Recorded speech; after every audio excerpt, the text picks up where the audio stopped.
Terima kasih klik video ini dan jangan lupa subscribe. Video kali ini tentang tragedi tragis yang berlaku kepada sepasang pasangan muda yang baru mendirikan rumah tangga. Pasangan tersebut baru saja berkahwin selama 6 bulan dan kehidupan mereka yang manis terhenti apabila si isteri meninggal dunia. Yang lebih memilukan adalah mangsa telah meninggal dunia akibat perbuatan kejam makhluk Tuhan yang bergelar manusia.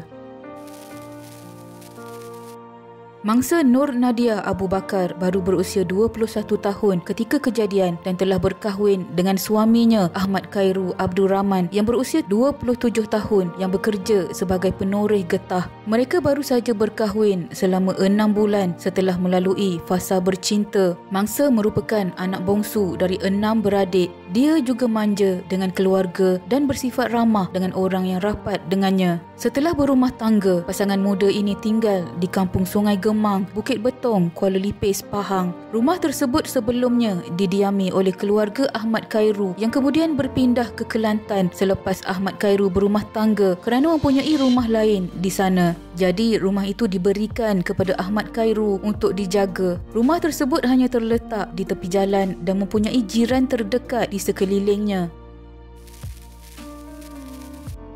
Selama 6 bulan, pasangan tersebut hidup bersama secara sederhana. Pada 14 Januari 2012, satu kejadian tidak akan mampu dilupakan oleh orang kampung tersebut apabila mangsa telah ditemui mati. Pada hari kejadian, hari yang biasa dijalani oleh pasangan itu tanpa apa-apa petanda luar biasa. Pagi itu Ahmad Khairu keluar menoreh seperti biasa dan akan pulang ke rumah pada petang harinya. Mangsa pula akan tinggal sendirian di rumah kerana dia tidak bekerja. Petang itu suaminya pulang ke rumah selepas pergi menoreh sekitar jam 5.30 petang. Sebaik sahaja sampai ke rumah, lelaki terbabit memanggil isterinya namun tiada sahutan. Biasanya apabila dia sampai, isterinya akan membuka pintu untuknya. Tetapi hari itu keadaan rumah hanya sunyi sepi. Dia membuka pintu, pintu tidak berkunci. Jika isterinya keluar, pintu itu selalunya akan berkunci. Dengan perasaan hairan, dia meninjau di dalam rumah mencari isterinya di bilik namun tiada. Dan apabila dia ke dapur, ketika itulah dia terkejut melihat isterinya di dapur dalam keadaan tertiarap tanpa seurat benang dengan berlumuran darah. Lantas dia berlari keluar dari rumah tersebut sambil menjerit dan meraung histeria apabila berada di luar rumah. Keadaan itu menarik perhatian jiran terdekat dan apabila diberitahu apa yang berlaku, jiran tersebut menelefon kawannya yang juga jiran di kampung itu yang kemudian bergegas ke tempat kejadian. Ketika itu, suami mangsa masih lagi duduk meraung di seberang jalan sambil meratapi kematian isterinya.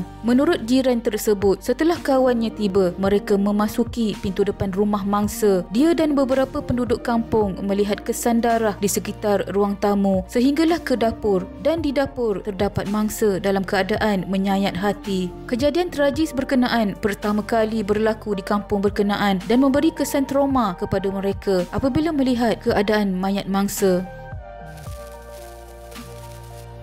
Terkejut melihat keadaan mangsa, mereka keluar dari rumah tersebut kerana tidak mampu melihat lebih lama dan salah seorang dari mereka terus menghubungi Balai Polis Padang Tengku, Kuala Lipis untuk memaklumkan kejadian berkenaan kira-kira jam 5.50 petang. Manakala beberapa orang dari orang kampung cuba menenangkan suami mangsa dan menyuruhnya untuk memberitahu ahli keluarganya. Ahmad Khairu kemudian menelefon keluarganya dengan setakat memberitahu bahawa isterinya telah meninggal dunia dan terus meraung. Keluarganya yang terkejut dengan berita itu tidak mengetahui bahawa menantu mereka sebenarnya telah dibunuh. Keluarga mangsa juga telah dihubungi dan mereka terus bergegas ke rumah mangsa. Tidak dapat bayangkan keadaan ibu bapa mangsa melihat anak bongsu mereka dalam keadaan begitu. Sehinggakan bapa mangsa terpaksa dibawa ke klinik berhampiran kerana mengalami sesak nafas selepas melihat keadaan mangsa. Bapa mangsa dikejarkan ke hospital dan dimasukkan ke wad ICU pada malam itu. Namun pada keesokannya, dia dibenarkan untuk keluar dengan keizinan doktor untuk melihat jenazah anaknya buat kali terakhir. Pihak polis yang menerima laporan kejadian tersebut kemudian bergegas ke tempat kejadian dan mengesahkan mangsa sudah meninggal dunia. Ketua Polis Daerah Superintenden Abdul Razak Hassan berkata, siasatan awal mendapati mangsa dikelar dan ditikam beberapa kali oleh penyerangnya dipercayai lebih daripada seorang dengan menggunakan senjata tajam. Abdul Razak berkata, polis menolak kemungkinan kes itu bermotifkan rompakan kerana barang kemas mangsa tidak hilang dan polis sedang mengenal pasti punca sebenar kejadian. Pihak polis masih menjalankan siasatan bagi mencari senjata yang digunakan untuk membunuh mangsa dan motif pembunuhan daripada pelbagai aspek. Selesai siasatan di tempat kejadian, mayat mangsa telah dibawa ke hospital untuk proses bedah siasat. Hasil bedah siasat mendapati tiada kesan rogol ditemui pada badan mangsa dan mengesahkan mangsa tidak mengandung. Kecederaan parah yang dialami oleh mangsa di bahagian perut dan leher yang menyebabkan kematiannya. Abdul Razak berkata, kes berkenaan diklasifikasikan sebagai kes bunuh dan orang ramai yang tahu mengenai kejadian berkenaan diminta tampil bagi membantu siasatan. Pihak polis yang menyiasat kemudian menangkap suami mangsa dan ditahan reman bagi membantu siasatan mereka. Semasa jenazah ingin disemadikan, suami mangsa dibenarkan oleh pihak polis untuk melihatnya buat kali terakhir. Jenazah disembahyangkan di masjid dan dikebumikan di tanah perkuburan Sungai Koyan. Selesai majlis pengebumian, suami mangsa dibawa balik ke balai untuk menyambung siasatan. Hasil siasatan polis bersamanya, polis telah menahan reman 4 lagi suspek bagi membantu siasatan, manakala suami mangsa telah dibebaskan. Namun malangnya, siasatan bersama 4 suspek itu tidak membawa kes ini ke peringkat selanjutnya. Ketiadaan bukti yang cukup membuatkan kesemua mereka dibebaskan. Sehingga kini, kes ini masih tiada perkembangan terkini akan siapa yang melakukannya dan kenapa dia melakukannya.